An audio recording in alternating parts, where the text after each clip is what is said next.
The legacy of Oommen Chandy, the former Kerala Chief Minister, what a major loss to Indian politics. It certainly is poorer without a ground leader, a stalwart like Oommen Chandy. We're going to talk about him, about anecdotes, about his the way he actually carried out the legacy that he has left. left. Certainly. Today we're going to remember a warm, down-to-earth neta. The stories of Oommen Chandy's, humility, how generous he was, how easily approachable he was, even to the people who he met for a brief period of just, a small time over the years. All those anecdotes and stories are certainly legendary.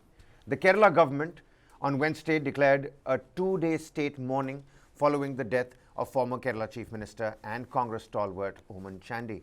The 79-year-old Congress leader died in a hospital in Bengaluru, and later the news was announced by his son, Chandy Oommen, in a Facebook post which said, "Appa has passed away." Chandy, who served as the Chief Minister of Kerala twice, breathed his last in a private hospital, Varghese, in Bengaluru at about 4:30 a.m. His end came while undergoing a treatment for cancer, according to sources. Now, later his mortal remains were brought to Thiruvananthapuram from Bengaluru in a special aircraft yesterday afternoon. This very morning, the mortal remains of Chandy was taken to Kottayam, the stronghold of the Congress stalwart. During his decades of long political career, Varghese, he's, you know it better than I do, he has spent a major chunk of his life in the state capital as a legislator. He was leader of the Congress party and a chief minister, that too twice in the state of Kerala. Now, mourners gathered at Puthapalli House and the state secretariat's Darbar Hall to pay homage to Chandy, who served as a Puthapalli Assembly constituency and represented it for about 53 years. There's so much to talk about, about Oommen Chandy, even as we see this entire parade that is being carried out in respect of, now the leader who is no more with us at 79 years of age. Oommen Chandy passed away due to prolonged illness, fighting his battle with cancer. First and foremost, George, I'm going to take this question to you. You must have met the man, the son of soil that everybody's talking about as well.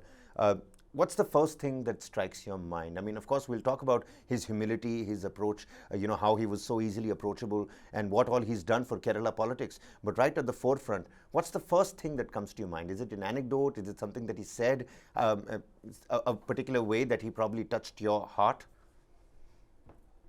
Definitely, Oommen Chandy is a man of, people. He's one of the legendary leaders of Kerala. Maybe he is more accessible to all.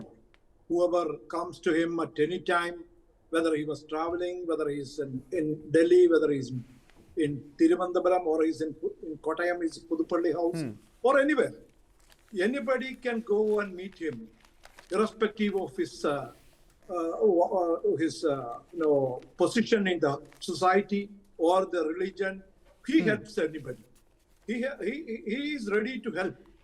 That helping people like anybody. Nobody can match him. I am sure that he was so extraordinary a politician. That makes him an MLA for 53 years continuously from the same constituency, his own constituency in Puthupalli in Kerala.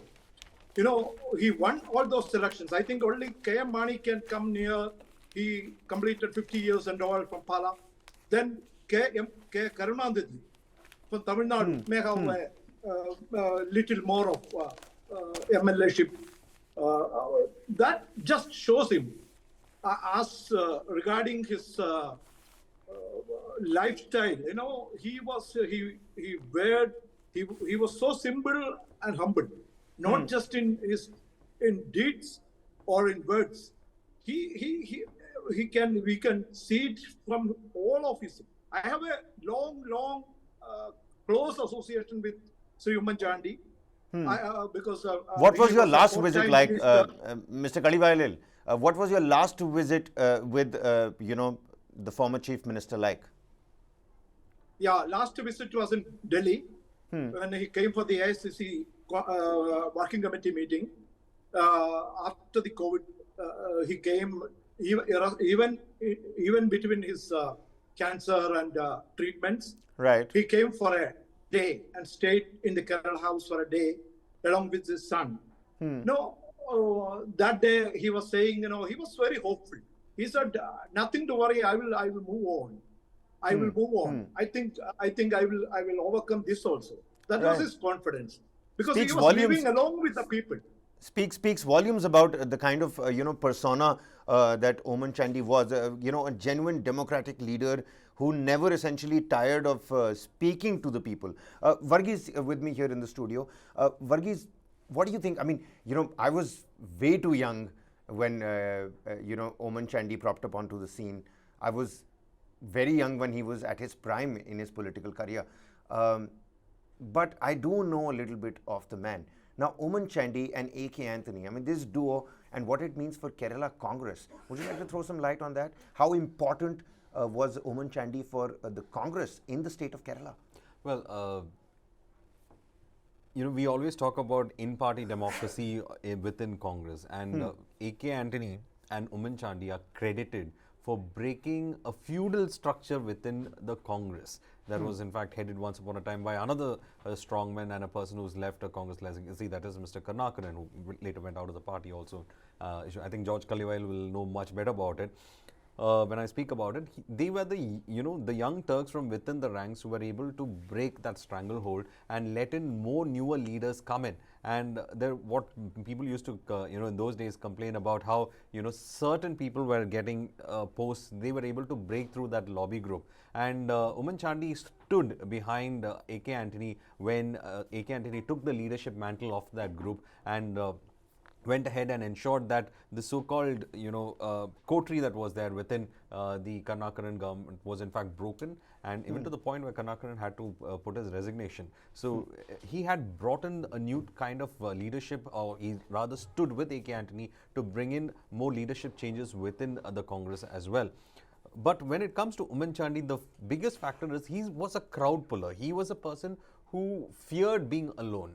He was a person who used to, he never understood things other than being within a crowd. Now, here's a chief minister. When he was a chief minister from 2011 on, he had a brief stint from 2004 to 2006, but then from 2011, he had a 5-year term.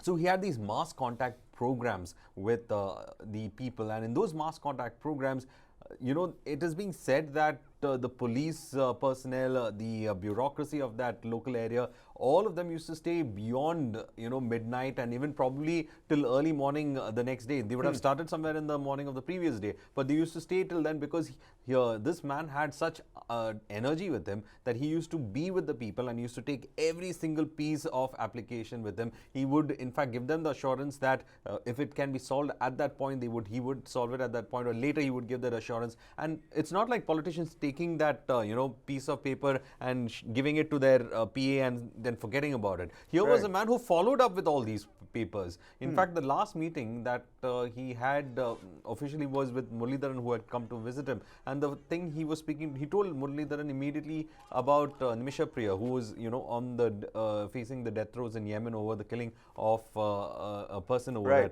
So he said, what has happened on that front? No. Here's a man who is frail, but at the same time undergoing treatment. And he was immediately talking about people, the issues of the people. So this is the kind of level at which Oommen Chandy was. That's how much he wanted to serve the people. Yeah, that is how much he wanted to serve the people. And you have his wife always complaining, about it, and she made a biblical allegory in the sense that she spoke about how Jacob, the biblical patriarch, was in love with Rachel, who is his loved wife, but had to settle for Leah, and she was the plain-eyed person who was came and she was and Leo became the secondary person. So she said that the people were his first choice. So the portion of which Rachel was, that is to say that the love Jacob had for Rachel was for the people of his constituency and the people of Kerala, and then his wife came second. So this is the allegory that she had given. And interestingly enough, also she spoke about how a love letter was given to her, and it was only 2 lines. It said that I'm going to face elections, please pray for me. These are the 2 lines. So this is the man you're talking about, you know, this is the man you're talking about. A man who had his priorities set straight, and his fundamental priority he was a crowd puller, he was within the crowd. And today when we see this funeral procession going, it's been 3 hours, they could cover only 10 kilometers, because that is the kind of crowd that has come out to just catch everywhere. a glimpse of, the leader who's no more with us. Mr. Kalivalil, you know, a genuine Democrat, somebody who never got tired of speaking to people, only goes on to show, and Varghese here is, telling us that, he was somebody who was scared of being alone, which only goes on to show that he was so approachable. And, there must not have been any kind of problems in approaching your MLA. A record 53 years from his own constituency. What are some factors and some things that today's politicians can learn from somebody like Oommen Chandy about being accessible? Today, you ask anybody, they say that people come and ask for votes, but then the MLAs and the politicians are missing. I fully agree with what Varghese said. I will continue with one more that makes, he was a chief minister and he was traveling through Calicut. Then one small young girl called him by name Oommen Chandy. Then he stopped and called her near. She said, we don't have a house. And he immediately took initiative, and that house was built and given to her. This is one thing. I can say I remember another thing. He was in Delhi Kerala House as chief minister. And then one lady in a wheelchair came there, and she cannot climb the Kerala House steps, And that time, somebody called and Oommen Chandy and told him that one girl is looking for you. She can't come up. Okay, he was talking to many of him in the suit room, in the chief minister's suit room. But suddenly he stopped everything and he said, I will come back. And we also went together with him. And immediately he asked her, what do you need? What is the problem? She needs some treatment in the AIMS, All India Institute of Medical Sciences in Delhi. And suddenly he asked the secretary to call the director of the AIMS, and he immediately arranged another 3 of Malayalis, including a nurse, to follow it up daily and give whatever possible help. And this is Oommen Chandy. Nobody, I can see he was a textbook for all budding journalists, budding politicians. Because how can you live with people? How can you help people? And even though he was full time with the people, he was a good administrator. He always worked for the development of Kerala, Cochin Metro, the Vidinyam port, the Calicut airport, the Kannur airport. All are his contributions. So many. And that is what he means. Working with the people. This textbook for budding politicians that you're talking about, Mr. Kalivalil, this textbook that you're talking about for budding, politicians. Today it seems like it's completely missing the kind of warmth with which Oommen Chandy would approach situations like this. What is it that we can learn from Oommen Chandy? Let me rephrase. What is it that today's politicians can pick up from how Oommen Chandy carried himself? That's the best question, I think. Just check with Oommen Chandy. He became an MLA at the age of 27. Then he continued. He became 4-time minister. He became 2-time chief minister. He became a working committee member, AICC general secretary, and so much. He was a chairman of the UDF in Kerala. Even after becoming all these, he was a true, simple party worker for a party. He loved, and he know each and every booth level worker of the Congress party, and he know each and every person who met him. He tried to help them, and the way he met with people, even though he climbed, he was a very, very Chanakya in politics also. He was one who even Karunakaran could not tackle with him. And Antony, you know, the entire Antony group, AK Antony group, the faction in the Congress, there were huge factional politics in Kerala between Karunakaran and Antony. But the entire A group was run by Mr. Oommen Chandy. And the trust in which Oommen Chandy had in Antony and Antony had in Oommen Chandy was enormous. You know, that's why Antony cried in the open. He couldn't control his emotions yesterday.